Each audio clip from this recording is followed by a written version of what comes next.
Hello everyone. दोस्तों स्वागत है आप सभी का मेरी एक और नई वीडियो में। आगामी परीक्षाओं की तैयारी आपकी बहुत अच्छी चल रही होगी। इसी तैयारी को और बेहतर बनाने के लिए आज मैं आपके सामने लेकर आया हूं परीक्षा वाणी का एक प्रैक्टिस सेट। इसमें मैंने परीक्षा वाणी के हर पार्ट से 40 क्वेश्चन सिलेक्ट किए हैं। दो क्वेश्चन हर पार्ट से सिलेक्ट किए हैं और इसमें आपको स्कोर दिया जाता है 35 प्लस क्वेश्चन ठीक करने का। अगर आप इसमें से 35 क्वेश्चनों का सही जवाब दे देते हैं तो आपका टारगेट अच्छा माना जाएगा, स्कोर बेहतर होगा और आपकी तैयारी बहुत अच्छी चल रही होगी। तो चलिए दोस्तों, मोस्ट इंपोर्टेंट क्वेश्चन की ये वीडियो होने वाली है, तो चलिए साथ मिलकर वीडियो को स्टार्ट करते हैं। आज की वीडियो में पहला सवाल, गढ़वाल मंडल का मुख्यालय कहाँ है? तो गढ़वाल मंडल का मुख्यालय देहरादून, हरिद्वार, पौड़ी या फिर टिहरी। तो इसका बिल्कुल राइट ऑप्शन हो जाएगा पौड़ी में। ऑप्शन नंबर सी इसका बिल्कुल राइट ऑप्शन। बढ़ते नेक्स्ट क्वेश्चन की ओर। अगला सवाल, राज्य में राजस्व पुलिस व्यवस्था कब से लागू है? इसके बाद से दोस्तों अब मैं ऑप्शन नहीं बताने वाला, इससे वीडियो ज़्यादा लंबी हो जाती है। आप लोग कोशिश करना कि मेरे आंसर बताने से पहले आप लोग अपना आंसर बता दें और अपना अच्छा स्कोर लगा पाएँ। लास्ट में जितना भी स्कोर आए मुझे कमेंट सेक्शन में ज़रूर बताना। राजस्व पुलिस व्यवस्था कब से लागू है? 1874 से। ऑप्शन नंबर सी इसका बिल्कुल राइट ऑप्शन। बढ़ते नेक्स्ट क्वेश्चन की ओर। अगला सवाल, उत्तराखंड में किस शासन को स्वर्ण युग के रूप में जाना जाता है? तो इसमें भी 4 ऑप्शन आपको देखने को मिलेंगे। तो कत्यूरी साम्राज्य को जाना जाता है। ऑप्शन नंबर ए इसका बिल्कुल राइट ऑप्शन। स्वर्णिम शासन जाना जाता है कत्यूरी साम्राज्य को। बढ़ते नेक्स्ट क्वेश्चन की ओर। अगला सवाल, शाह पदवी प्रयोग करने वाला गढ़वाल का पहला राजा कौन है जिसने अपने नाम पे शाह की पदवी धारण की थी? तो इसका राइट ऑप्शन हो जाएगा Balbhadra Shah. Option number A Balbhadra Shah इसका बिल्कुल राइट ऑप्शन। महत्वपूर्ण सवाल है, हो सकता है कि पेपर में आपको देखने को मिल भी जाए। अगला सवाल, उत्तराखंड के किस जनपद की सीमा 7 जनपदों के साथ लगती है? वह जिला बताना है जो 7 जिलों को टच करता है। तो उसका राइट ऑप्शन हो जाएगा Pauri Garhwal. Option number C right option. सबसे ज़्यादा 7 जिलों को टच करने वाला जिला ये है। अगला सवाल, लिपुलेख दर्रा कहाँ स्थित है? उत्तरकाशी, चमोली, पिथौरागढ़ या फिर बागेश्वर। लिपुलेख दर्रा कहाँ है? पिथौरागढ़ में है। ऑप्शन नंबर सी इसका बिल्कुल राइट ऑप्शन। बढ़ते नेक्स्ट क्वेश्चन की ओर। अगला सवाल हमसे कहता है, किस ताल को भाई बहनों का ताल कहा जाता है? तो भाई बहनों का ताल कहा जाता है महासर ताल को। तो ऑप्शन नंबर ए इसका बिल्कुल राइट ऑप्शन। महासर ताल, कहीं कहीं पर आपको ये महासर ताल भी देखने को मिलता है, वो यही है। बढ़ते नेक्स्ट क्वेश्चन की ओर। पिंडर नदी का उद्गम स्थल, सिंपल सा सवाल, पिंडारी ग्लेशियर। तो ऑप्शन नंबर सी इसका बिल्कुल राइट हो जाएगा पिंडारी ग्लेशियर। देखते हैं अगला सवाल हमसे क्या कहता है, चरक संहिता में उत्तराखंड क्षेत्र के लिए कौन सा शब्द प्रयोग किया गया है? मतलब उत्तराखंड को चरक संहिता में क्या कहा गया है? तो क्या कहा गया है? वानस्पतिक बगीचा। ऑप्शन नंबर बी इसका बिल्कुल राइट ऑप्शन हो जाने वाला है। वानस्पतिक बगीचा इसका बिल्कुल राइट ऑप्शन। अगला सवाल, रवाई या तिलारी आंदोलन टिहरी राजशाही द्वारा किसानों की भूमि को वन भूमि में घोषित किए जाने के कारण हुआ था। यह कब हुआ था हमें बताना है। तो हमें पता है रवाई या तिलारी आंदोलन कब हुआ था? 30 मई 1930 को हुआ था। 30 मई 1930 को हुआ था। दोस्तों आपको पता होगा 30 मई को जब उधर की जनता ने आंदोलन शुरू कर दिया था अपना, तो जब जो चक्रधर जुयाल था उसने आंदोलनकारियों पर गोलियां चला दी, तो इससे वहाँ बहुत लोग शहीद भी हो गए थे। इसके बाद क्या हुआ कि वहाँ 30 मई को शहीद दिवस के रूप में भी मनाया जाता है। तो जो रवाई और तिलारी आंदोलन था यह 30 मई को हुआ था। आपको क्या करना है? याद करना है। बढ़ते नेक्स्ट क्वेश्चन की ओर। अगला सवाल, निम्नलिखित में से किस खनिज का उपयोग सौंदर्य प्रसाधन, साबुन आदि बनाने में किया जाता है? तो सीधी बात है, सौंदर्य प्रसाधन में किया जाता है टाल्क का उपयोग। ऑप्शन नंबर सी इसका बिल्कुल राइट ऑप्शन हो जाने वाला है। दोस्तों आप सब यहाँ पर देख रहे होंगे हर पार्ट से 2 सवाल आपको आपके प्रैक्टिस सेट में देखने को मिलने वाले हैं। इससे आप अपनी परीक्षा की तैयारी का अंदाज़ा लगा सकते हैं कि आपने कितने हद तक कितना सीरियस होकर अपने आने वाले एग्जाम की तैयारी की हुई है। बढ़ते नेक्स्ट क्वेश्चन की ओर। सहस्त्रधारा प्रपात में जल में क्या मिला रहता है? वहाँ जो जल है वह गंधक युक्त है, आपने पढ़ा होगा गंधक। बढ़ते नेक्स्ट क्वेश्चन की ओर। अगला सवाल, किस बंदोबस्त को सन 80 के बंदोबस्त के नाम से जाना जाता है? तो किस बंदोबस्त को सन 80 का बंदोबस्त कहा जाता है, यह हमें बताना है। तो ट्रेल का बंदोबस्त कहा जाता है। ऑप्शन नंबर बी इसका बिल्कुल राइट ऑप्शन। डेयरी शोध एवं विकास संस्थान की स्थापना कहाँ की गई है? तो इसकी स्थापना की गई है नैनीताल में। ऑप्शन नंबर बी इसका बिल्कुल राइट ऑप्शन हो जाएगा। बढ़ते नेक्स्ट क्वेश्चन की ओर। नैनीताल राइट है। अगला सवाल, धिकाला किस राष्ट्रीय उद्यान का प्रवेश द्वार है? मोस्ट इंपोर्टेंट क्वेश्चन ये आता है। आपके पेपरों में देखने को मिल भी सकता है। सारे के सारे इसमें मोस्ट इंपॉर्टेंट हैं, तो वीडियो को लास्ट तक अंत तक जरूर देखना, कोई भी क्वेश्चन मिस मत करना और प्रैक्टिस सेट अपना अच्छी तरह लगाना। ढिकाला किस राष्ट्रीय उद्यान का प्रवेश द्वार है? तो किसका प्रवेश द्वार है? कार्बेट का, ऑप्शन नंबर सी, कार्बेट राष्ट्रीय उद्यान इसका बिल्कुल राइट ऑप्शन हो जाएगा। कुब्जा मर्ग है किसका प्राचीन नाम है? यह है ऋषिकेश का, ये भी पता होगा आप सभी को। अगला सवाल हमसे कहता है बुलाक किस अंग में पहना जाता है? जो बुलाक होता है यानी इसे हम आभूषण कह सकते हैं, मतलब कहाँ पहना जाता है ये? तो यह पहना जाता है नाक में। तो जो औरतें होती हैं इसे कहाँ पहनती हैं? इसको कहाँ पहनती हैं? नाक में पहनती हैं। नाक ऑप्शन इसका बिल्कुल राइट ऑप्शन। निम्नलिखित में से कौन सा म्यूजिकल इंस्ट्रूमेंट है, मतलब जिसे बजाया जाता है? तो किसे बजाया जाएगा? हुड़के को बजाया जाएगा। हुड़का इसका बिल्कुल राइट ऑप्शन हो जाएगा। अगला सवाल, लिंगानुपात की दृष्टि से उत्तराखंड भारत में किस स्थान पर है? पूरे भारत में लगाना है अपना उत्तराखंड, तो कौन से स्थान पे ये हमें बताना है? तो लिंगानुपात की बात आएगी तो 13वां इसका बिल्कुल राइट ऑप्शन हो जाएगा। लिंगानुपात की बात आएगी तो कौन सा हो जाएगा? 13वां हो जाएगा। हमेशा आपको क्या रखना है? याद रखना है 13वां। बढ़ते हैं नेक्स्ट क्वेश्चन की ओर।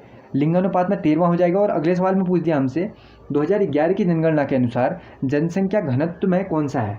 हमारा उत्तराखंड का स्थान जनसंख्या घनत्व में है 25वां। ये दोनों आपको क्या होने चाहिए? याद होने चाहिए। बढ़ते हैं नेक्स्ट क्वेश्चन की ओर। भोटिया जनजाति में कंडाली उत्सव कितने वर्षों बाद मनाया जाता है? तो कंडाली उत्सव के बारे में एक चीज़ याद रखो, कहीं कहीं पर आपको ये किरजी उत्सव भी देखने को मिलेगा। क्या देखने को मिलेगा? किरजी उत्सव। तो बात यही है, दोनों कंडाली और वो दोनों एक ही हैं। तो ये मनाया जाता है 12 वर्ष में। ऑप्शन नंबर डी इसका बिल्कुल राइट ऑप्शन हो जाएगा। अगला सवाल, रुम्बा किसकी भाषा है? तो रुम्बा है जाड़ की भाषा। ऑप्शन नंबर सी इसका बिल्कुल राइट ऑप्शन हो जाएगा। अगला सवाल, ये भी इम्पोर्टेंट है, महत्वपूर्ण सवाल है। सबसे लंबा राष्ट्रीय राजमार्ग कौन सा है हमारे उत्तराखंड में? तो NH7। कौन सा हो जाएगा? NH7। ऑप्शन नंबर 20 का बिल्कुल राइट ऑप्शन हो जाने वाला है। नैनी सैनी हवाई पट्टी कहाँ है? ये भी मैंने सभी की सभी हवाई पट्टी मैंने आपको बताई थी एक प्रैक्टिस सेट में। तो नैनी सैनी हो जाएगी पिथौरागढ़ में। ऑप्शन नंबर बी हो जाएगा इसका बिल्कुल राइट ऑप्शन। बढ़ते हैं नेक्स्ट क्वेश्चन की ओर। जो किसाऊ बांध है उत्तराखंड के किस जनपद में स्थित है? तो किसाऊ बांध है देहरादून में। किसाऊ बांध कहाँ है? देहरादून में। किसाऊ बांध बना हुआ है टोंस नदी पर। कौन सी नदी पर? टोंस नदी पर। ये भी हमें पता होना चाहिए। किसाऊ बांध बना हुआ है टोंस नदी पर। बढ़ते हैं नेक्स्ट क्वेश्चन की ओर। अगला सवाल देखते हैं। अगला सवाल, भारत और किस देश के साथ महाकाली नदी संधि है? तो ऊपर वाले में पिथौरागढ़ राइट हो जाएगा ना। ऊपर वाले में किसाऊ बांध कहाँ था? देहरादून में था। ये टोंस नदी पर बना था। और अगला सवाल हमसे पूछ दिया कि भारत और किस देश के बीच महाकाली संधि है? तो इसमें नेपाल इसका बिल्कुल राइट ऑप्शन हो जाने वाला है।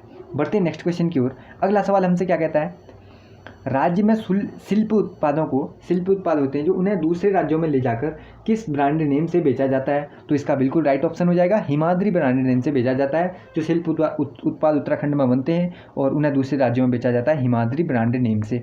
बढ़ते हैं नेक्स्ट क्वेश्चन की ओर। अगला क्वेश्चन, उत्तराखंड में पीतल नगरी के रूप में किसका विकास किया जा रहा है? तो अल्मोड़ा का विकास किया जा रहा है पीतल नगरी के रूप में। अगला सवाल, सभी के सभी महत्वपूर्ण क्वेश्चनों की ये वीडियो होने वाली है, तो वीडियो को पूरा प्रैक्टिस सेट अपना लगाना। राठ विकास अभिकरण की स्थापना की गई है। किसके लिए की गई है? राठ विकास की स्थापना, राठ विकास अभिकरण। तो पौड़ी इसका बिल्कुल राइट ऑप्शन हो जाने वाला है। बढ़ते नेक्स्ट क्वेश्चन की ओर।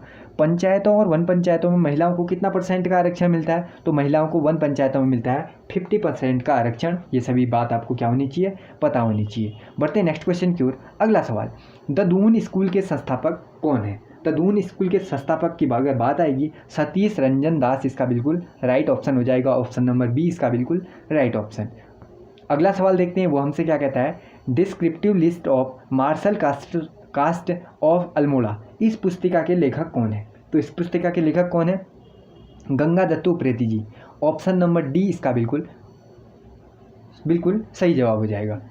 अगला सवाल, नेहरू पर्वतारोहण संस्थान की स्थापना कहाँ की गई है? उत्तरकाशी, नैनीताल, देहरादून या फिर चमोली? तो नेहरू पर्वतारोहण जो संस्थान है इसकी स्थापना की गई है उत्तरकाशी में। ऑप्शन नंबर ए में ही दिखता है हमें उत्तरकाशी। हम यहीं पर क्या कर लेते हैं? इसे राइट कर लेते हैं। अगला सवाल, कुमाऊं का पहला क्षय रोगाश्रम कहाँ स्थापित किया गया है? क्षय रोगाश्रम कहाँ स्थापित किया गया है? भवाली में। ऑप्शन नंबर ए हमें दिखता है तो हम इसको क्या कर लेते हैं? भवाली राइट कर लेते हैं। अगले सवालों की तरफ जाते हैं। अगले सवाल हमसे क्या कहते हैं? अगला सवाल, निम्नलिखित में से किसे गांधीवादी आंदोलन शुरू करने का श्रेय दिया जाता है? उत्तराखंड में गांधीवादी जो आंदोलन था इसको शुरू करने का श्रेय किसे दिया जाता है? प्रयाग दत्त पंत जी को दिया जाता है। ऑप्शन नंबर ए इसका बिल्कुल क्या हो जाएगा? राइट ऑप्शन हो जाएगा। अगला सवाल, उत्तराखंड का गांधी किसे कहा जाता है? तो ये तो सभी को पता ही होगा, इंद्रमणि बड़ौनी जी को कहा जाता है उत्तराखंड का गांधी। तो इसको हम क्या कर लेते हैं? राइट कर लेते हैं। बढ़ते हैं अगले सवालों की तरफ हम चलते हैं। अगले सवाल हमसे कहते हैं, विज्ञान धाम की स्थापना कहाँ की गई है? जल्दी से हमें इसका राइट ऑप्शन बताना है। तो विज्ञान धाम की स्थापना की गई है देहरादून में। ऑप्शन नंबर ए हो जाएगा इसका बिल्कुल से राइट ऑप्शन। एक नाली ज़मीन कितनी होती है वो हमें बताना है। तो आपको पता होगा हमारा जो पारंपरिक तरीका है ज़मीन के मामले में वह नाली या मुट्ठी रहा है। तो इसे हम किस टाइप से आजकल लेते हैं? एक नाली को कितने के बराबर माना गया है? तो 200 मीटर स्क्वायर के बराबर माना गया है। तो 200 मीटर स्क्वायर इसका बिल्कुल राइट ऑप्शन हो जाएगा। बढ़ते हैं अगले सवालों की तरफ। अगले सवालों को हम देखते हैं, बछेंद्री पाल ने एवरेस्ट पर फतह कब किया था? बछेंद्री पाल ने एवरेस्ट पर फतेह कब किया था ये हमें बताना है। तो 4 ऑप्शन इसमें भी आपको देखने को मिल जाते हैं। तो उन्होंने किया था 24 मई 1984 को। तो 24 मई 1984 हमें देखने को मिलता है ऑप्शन नंबर सी में। 24 मई 1984 इसका बिल्कुल क्या हो जाएगा? राइट ऑप्शन हो जाएगा। साथ ही हमें ये भी पता होना चाहिए यह देश की क्या थी? फर्स्ट महिला थी पर्वतारोहण में। ये पर्वतारोहण कंप्लीट करने वाली, एवरेस्ट पर फतह करने वाली देश की क्या थी? पहली महिला थी। और अगर बात आएगी विश्व की, तो विश्व की थी ये 5वीं। नंबर याद कर लो, देश की पहली और विश्व की 5वीं। ये भी बात आपको पता चली होगी। अगले सवाल की तरफ हम बढ़ते हैं, राज्य के एकमात्र भारत रत्न प्राप्तकर्ता कौन है? तो भारत रत्न जो है वह राज्य के एकमात्र व्यक्ति को मिला हुआ है। वह कौन है? वह है गोविंद बल्लभ पंत जी। ऑप्शन नंबर सी इसका बिल्कुल क्या हो जाएगा? राइट ऑप्शन हो जाएगा, गोविंद बल्लभ पंत। और इन्हें मिला हुआ है 1957 में। इन्हें कब मिला हुआ है? 1957 में। ये बात आपको क्या होनी चाहिए? पता होनी चाहिए। आज के प्रैक्टिस सेट में 40 सवाल दोस्तों हम कंप्लीट कर चुके हैं। और हमेशा की तरह एक सवाल मैं आपसे पूछता था, वो सवाल क्या है वो आप यहाँ पर देख लीजिए। हमारे उत्तराखंड में एक वृक्ष है, वह कौन सा वृक्ष है? वह कौन सा वृक्ष है, पेड़ है, जिसे हमारे उत्तराखंड में ही पाया जाता है? उसे शिव की जटा कहते हैं। शिव की जटा कहते हैं। इसका राइट ऑप्शन आपको बताना है मुझे कमेंट करके। इसका राइट ऑप्शन बताना है मुझे आपको कमेंट करके। तो हर बार की तरह मैं आपसे क्वेश्चन पूछता हूँ और उसका आंसर क्या बताते हैं आप मुझे कमेंट करके बताते हैं। तो आज मैंने आपसे क्वेश्चन पूछा है, वह उत्तराखंड का वो पेड़ कौन सा है जिसे हम शिव की जटा कहते हैं? वह पेड़ कौन सा है ये आपको मुझे कमेंट करके बताना है। अगर आपको इस क्वेश्चन का आंसर आता हो तो मुझे जल्दी से जल्दी कमेंट करके आपको अपना आंसर कमेंट सेक्शन में ज़रूर भेजना। आज की प्रैक्टिस सेट की वीडियो कैसी लगी वो भी मुझे कमेंट सेक्शन में बताना। और अपना स्कोर मुझे कमेंट सेक्शन में बताना कि उत्तराखंड परीक्षा वाणी के हर पार्ट से अगर मैं 2-2 सवाल आपको दे रहा हूं तो इसमें आपका स्कोर कितना रह रहा है, ये भी आप लोग मुझे क्या करना, कमेंट सेक्शन में ज़रूर बताना। वीडियो को अपने दोस्तों के साथ इस वीडियो को क्या करना, शेयर करना, ताकि वो लोग भी अपना प्रैक्टिस सेट पूरा लगा पाएँ। तो फिर मिलते हैं दोस्तों ऐसी किसी नई वीडियो के साथ। तब तक के लिए गुड बाय।